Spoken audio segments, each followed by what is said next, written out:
Yesu Kristo asomdwe enka ye nyinara o Yesu Kristo Nazareti din mu saye ne pe na nanso yehia ebe bi di Yesu Kristo ho nkomo kasanse ona hu yemobo atwitwa agyen na wadi amaya esese de ayi ne na ase ehye ne din animunyam na wiya yi ba biti nyame asem a enkwan ewu nyame asem a tumi ewu wiase ayebisi basai na wose udwane beto onyankopon na ho etowo obia ni ho betimi agyew gisa urade Yesu Kristo nkoto ena wiya Christ mdawase saye ope mama me konya asem me ka wasem yini pa sufri me mama mi ansa ne midie de meka emfiri mu enye nipa mu asanse onipa asem yewu ene wa hawo ne amane na so wonsem eyenkwa ene da nkwa nti beka sa fa me mama entie o Yesu Kristo Nazareti din mu amen ena wiya ka nyame asem na ye ka no etie da so ne say God will provide onyankopon be kire ana onyankopon be ye de ope amam sa wo de ho ato awurade so nko a sa wo de ugidi ahye awurade Christ emu a sa wo de wani ato no so a awurade be kire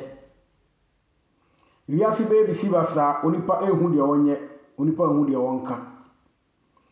onipa eyema hye no onipa nsusuye nyina aye nsemhunu onipa ehu de wonye yare aba amane aba koda na aba onipa twanani a ento obi biara nim me hye wonkuran se onyankopon beye sa wo de wo ho ato Christ eso na wo de wani ato na nkwagye eso a de bia wiase be kwa kodu biara amane ohaw koda na ebe sori na so wo ne awurade wo apam ne de ha ya awurade enyi utontwene da wo God will provide onipa nyinara ebesu na so sa wo ho ato awurade so awurade be kire bia wo bedie awurade be kire bia wo beda awurade be kire die woni enna so kwa awurade be kire entino Abraham ne ba Isaac na omokwa akobo afode afi bia na omokwa omgitaja ene enuya yede kopso jano na odwan eka ho omode kwa akobo afode nanso na afi bi duru ya ebra omokọ no mu ngita odwan teze kihwa na se dabi afi we bibi atosini nanso ebra mu fifie ba no Isaac wankasa na onyankopon yi akira Abraham zo fa Isaac ne kobo afode nanso no wanka nkira Isaac omukọ duru ho no Isaac hwere ni bonkum nifa apoeni atoya no dwan enka ho o se agya afia afode no bibia techema esanse ogoma yede bo afode enka ho enu tino awo se nsisaye epimi eba enti Isaac ebisa ne papa kwachine bi hona na mi gina me de kanyame asem a kire wo Genesis 22:8 7 and 8 yenti awurade asem wasna Isaac ka kire naja Abraham se maja na wase minie meba na wase hwe ojanie ojane nyina nie na oja eni nyina enie na agwama a wode lekobo afode no wo he Isaac se oja eni onyina enie na ogwama na yede kobo afode e dia ma onyankopon no sa ogwama na e wo he ogwama na yɛde kɔbɔ ɔhyew afɔdeɛ no ama onyankopɔn no saa oguama no wɔ he ɛsan sɛ afi afɔdeɛ no nneɛma bi yɛato sini ɛno nti no kyerɛ no oguama no ayɛde kɔbɔ afɔdeɛ no. Number 8. Na Abraham say meba onyankopɔn bɛkyerɛ afɔdeɛ aguama no na wɔn baanu kɔe. Abraham say onyankopɔn hwɛ diampɔn a wɔso ɔkron na wɔyɛ kɛseɛ no ɔbɛkyerɛ oguama na ɔmode bɛbɔ afɔdeɛ. Na Abraham ni nyankopɔn enkasaye ema nyankopɔn kan kyerɛ ne sɛ wɔde oguama bi ba bɛhyɛ wuram ɔmo kɔfa mo afɔdeɛ. Nanso ɛnam gyidi a na ɛwɔ Abraham emu ɛnam ahotɔ so a na Abraham de ne ho ato nyankopɔn so. Na Abraham nim sɛ onyankopɔn tumi yɛ bibi biara nti no ɔse onyankopɔn bɛkyerɛ oguama na yɛde ne bɛbɔ afɔdeɛ no eme paa. Awurade nyankopɔn ɔbɛkyerɛ ɛsan sɛ wɔyɛ wɔ nyankopɔn de ani hɔ no wɔtumi ma ne ba hɔ de awuo no wɔtumi nyane no de asɛe no wɔtumi ma ne yɛ yie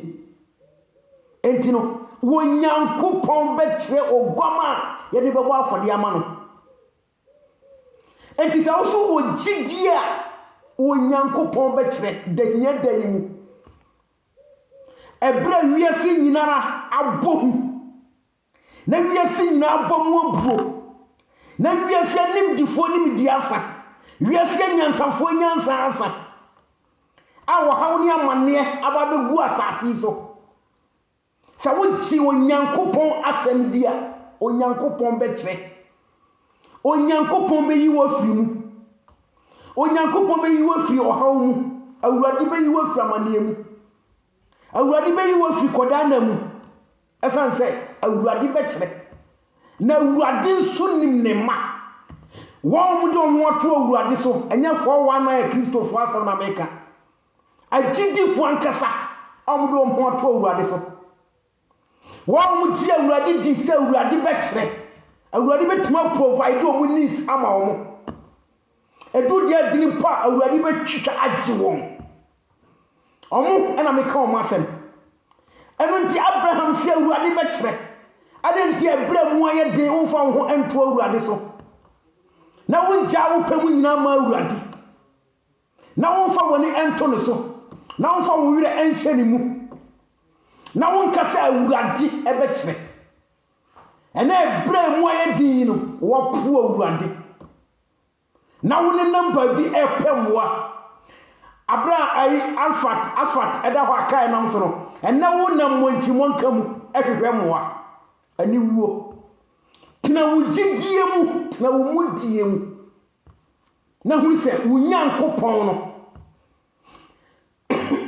edu dia dina ɔbɛkyerɛ o na obeyi wo afiri mu obeyi wo afiri ɔhaw mu obeyi wo afiri kodana mu enti o Kristo ni mapa me hya wo nkuran sɛ tena wo mudie mu sɛ de Job ɛtena ne mudie mu na awurade provide ye na awurade kyerɛ ye na awurade yi ni firi ɔhaw mu awurade yi ni firi amane mu awurade yi ni firi kodana mu ebra wiase nkyɛ na kwa wieye yi nsɛm bi sei na wuhia na wɔsaw de wo ho ɛto so wɔsaw de wo wire ɛhyɛ mu wɔsaw de wo gidie ɛhyɛ mu na awurade atuma yɛ wo ho nsɛnkyerɛne na awurade atumi atwitwa agyew ebra sei no wohia mmoa ɛwɔ tumi foforo bia ɛhɔ na tumi bia kura ni hɔ a ɔno wɔ mmoa a wɔbɛtumi apagya ne nsa ayɛ bibie gye sɛ awurade nyankopɔn nkuto ne bɛtumi ayɛ enti wiase nyinaa ɛsu wiase nyinaa yɛ hei wiase nyinaa yɛ hai nanso no wo fa wo ho ɛto awurade so na ka kyerɛ wo ho sɛ awurade bɛkyerɛ God will provide emu ayɛ de kura na wo de wo gidie kyerɛw sɛ awurade betumi ayɛ nya wa ban na bɛyɛ o nya wo sika di egu bank na bɛyɛ awurade ɛbɛkyerɛ ti fa wo ho ɛto awurade so fa wo werɛ ɛhyɛ awurade mu na fa w'ani ɛto awurade so na awurade nkuto ne betumi akyerɛ wɔn a wakɔgyegye nneɛma ebidi bɛboa awurade no anim guafeɛ ɛbɛka wɔn nyinara ɛsan sɛ obi ɛmmoa wɔ nyankopɔn ɛma ne nyɛ ne bibi obi mmoa wɔ nyankopɔn ɛma ne nyɛ n'adwuma ɛsan sɛ tumi nyinara ekita awurade ntimi nia mehyɛ wɔn nkran ɛnɛ sɛ wiase ayɛ din no dan w'ani na hwɛ awurade Christ dan w'ani na bahwɛ Yesu Kristo ɛwɔ sɛnea no so na deɛ sompo no wɔtinya yɛ amon abewu aban ɛnti sɛ honam mu nneɛma ɛna awurade ɔntumi nneɛma wo ɛnti sɛ honam mu nneɛma ɛna awurade ɔntumi nneɛma wo ɛno ti no mese edu deɛ tena awurade bɛhyɛ ne deɛ animonyam 2 Kings chapter 4 1-7 yɛn kan na nhwɛ maame bi so ne hawo ne na mane ne kɔda na wokɔ mu yɛhwɛ sɛ awurade etumi ɛkyerɛ ya ana sɛ awurade yɛntumi ankyerɛ wɔn a wɔne awurade wɔ apam no wɔn a wɔne awurade ɛwɔ apam no saa nkurɔfoɔ no nyinara awurade bɛkyerɛ na ɔbɛyi wɔ afiri ɔmo haw mu ɛne ɔmo amanneɛ mu ni kan kɔkan ɛno ansa Psalm 55 no ɔse Momoaboa mahotefoɔ ano mame wɔn a mene wɔn a wɔnam afɔdeɛ so ne me wɔ apam no boaboa mahotefoɔ ano wɔn a wɔnam afɔdeɛ so ne awurade Yesu Kristo ɛwɔ apam saa nkurɔfoɔ no ne awurade wɔ apam nti saa nkurɔfoɔ no awurade ani ku wɔn ho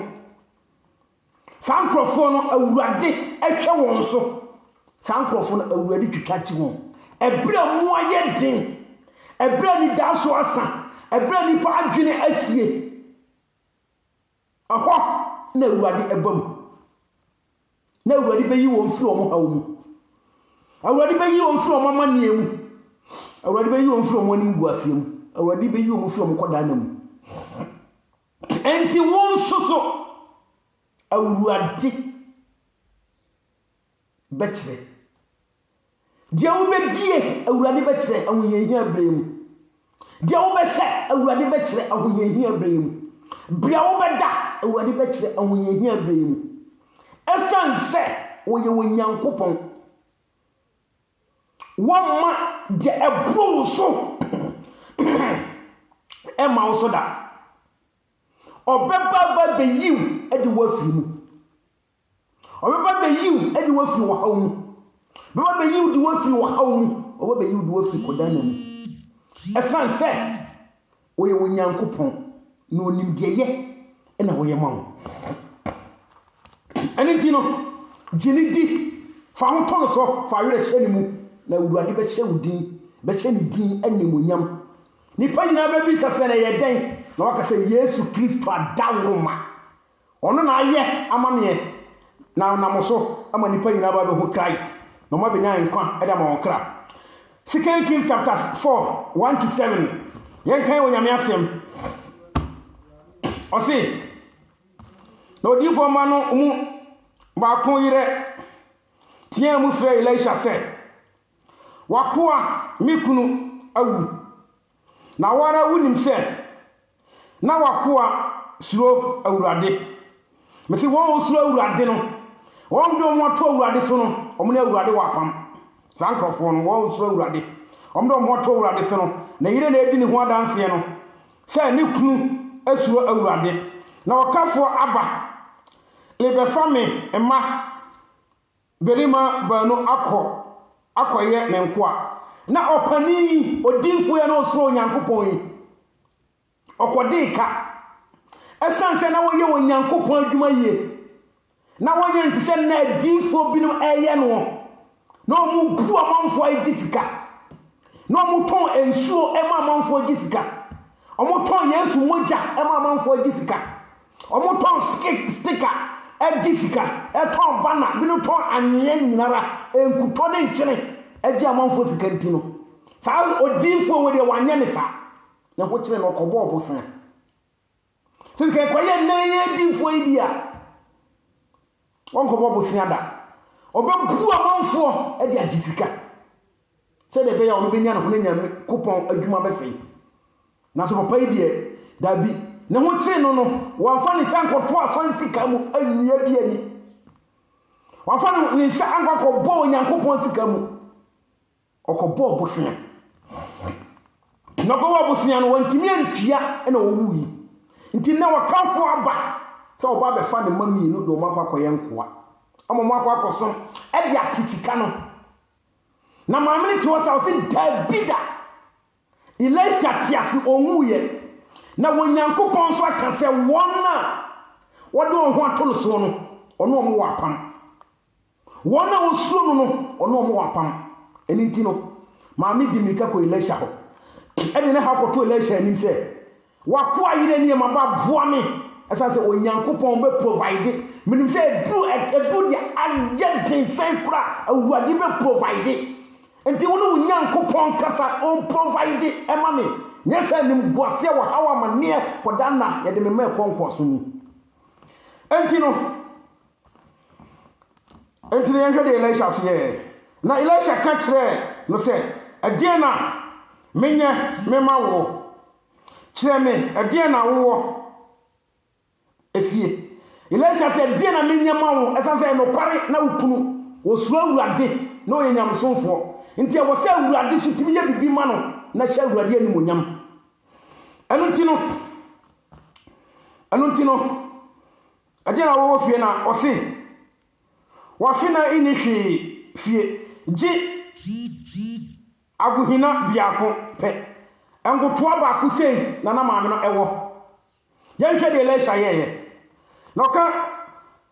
na oka se free adi kofinfem nkruwa wo tete ben wo nyina enchen nkruwa hunu mano noso na se uko mu a to woni wo ma no punu mu na hwie gu nkruwa no nyina mu na fadie ayema no sisi nchen na ofri ne nchen koena oko to ne ho ne ma no punu mu won die ode akruwa no brano na ono nso hwie gugumu engoto amase odi bebo apesi adi no okosesie ne ma bebre no hyase ne wo hwie enwo no agu entono egra ne ankra nyina ka ho maame ne ye ni se ya na engunu hwie gum saa gra ne niame wo sie ho nyinara ne de okosesie ni nyina ye ma asanse ese awurade provide e wo se awurade kire na ehu se wo ye wonyankopon ampa ti bible say maamne bi sa ne man se ayina sa omka se an asa na ngunu twae eno tinu me kan kire wo se edu die tena awurade be kire me fa se me ga na oba be kan kire nyankopon nipa no na oka se kona koton enwono nafa pia woka na wo ne wo ema ini die aka no entenase Elijah se ko na koton enwono na wo ne wo ma no enibi fa pia woka na wo ne ma no enibi na mo fa entenase Elijah anji sikani bio Elijah wanji sikani bi oso munko nyame nipa no o hye agina nyame agina mu a provide nti se ebra wiase aye din no awurade be provide ama wate awurade be provide ama wo awurade be hunu mobo awurade be ko ama wo awurade be twitwa agye awurade be di ama wo omo woni mu ngu ase da obeyi wa firi wo hawo mu omo woni mu ngu ase da obeyi wa firi wo manemu na hia sa wo ne awurade wa pam na wo de wa brabo wo kra wo nipa bia wo nyina hye awurade nsa na awurade be yama Matthew 14:30 to 21 ose Yesu na Yesu tie no otena akodo mu free hoko esre so enchen ba bi na nkrofo akwakuo no tie no ofri nkro so nam from tino na odi na osi from behunu nkrofo pi na woye no mmobo na osi won mu osa won mu ayarefo yade na onwunu duye no na suafo no ba ne nchen bese no se ahi yi ese so na oli hunu onso enwunu so adwo jankrofukui akwakui kwan na onko nkurai nkoto aduane inni na Yesu si won se ehia se ore kro mo ala mo ma won biribi inni na wose no se ye ni biribi ha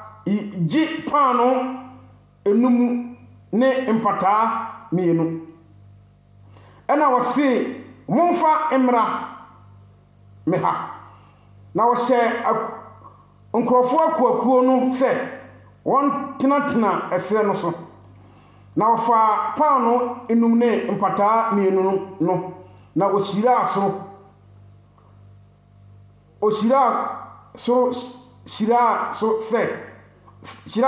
na obubu mu de pano no ma asuafo na asuafo no nso de ma nkrofo akwakuo no na won nyina didi me na proprowa a ekae no nkyekire no dumienu mama na won a odi no beye merima mpiminum ma ne nkoda nka ho omkodu nse so no abra na nipa 5000 mema nko a yankan kura ankan ema enuti no nani da so asa nipa 5000 omukọ kroma ebi kura na sika enhye obi ho da be no be nante o medu akura yin na o mabre awurade Yesu Kristo o provide o kyereye o mo munya aduane die enti no se wiase nyina adusun se wiase nyina ehu de wonye wiase nyina abomo bua ya me kan che won se bata awurade fa ho eto awurade so fa wo wire ehye awurade mu ma woni enka awurade ho na wo ma wo de wo pe fa wanamon tutu esi awurade anamon man hwede obi eye man hwede obi eka fa wo wire ehye awurade mu na awurade betre. God will provide, Christ will provide your needs for you according to his richness. Everything awurade ebeye amam nya hotoso e wa awurade mu fa wo wire ehye awurade mu. Psalm 55 ne say wonom ne awurade wa pam wa for the boom wonom ne awurade wa pam e woni mogya mu sankrofo na awurade yiro emfiri o moda. Matthew 26:28 last verse na mempon. Matthew 26:28 wase na ye ni me mogya a eye apam adem a nipa bebre enti odhwehwe agu ama bone fafiri wase wani nipa bebre enti no mogya no ye apam a nipa bebre odhwehwe agu enti woni Christ enya apam e woni mogya mu a mogya no obhwehwe agu ye no mu a awurade ne wire emfiw da Isaiah no say ɔbaatan wire bɛfiri ne ba nanso ɔno awurade ne awurade ne wire emfiw da awurade se ne wire emfiw da Isaiah 59 58 over Isaiah ɔse awurade se ɔbaatan wire bɛfiri ne ba ɔno awurade de ne wire emfiw da ɛsan sɛ ɔyɛ onyankopɔn ɔse ɔbaatan wire bɛfiri wa ɔno ne wire emfiw da awurade se ne wire emfiw da ɛsan sɛ ɔyɛ awurade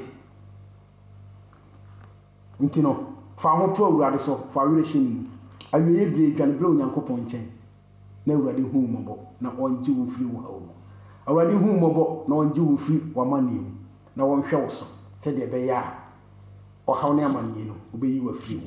Yesu Kristo asomdwe yɛn nka wo onyi mfiri adom nkɔ adom wotie nyame asɛm yi a ma ne nwura wotim ho sɛ obia ne ho bɛtumi aboa wo wo maame wire bɛfiri papa wire bɛfiri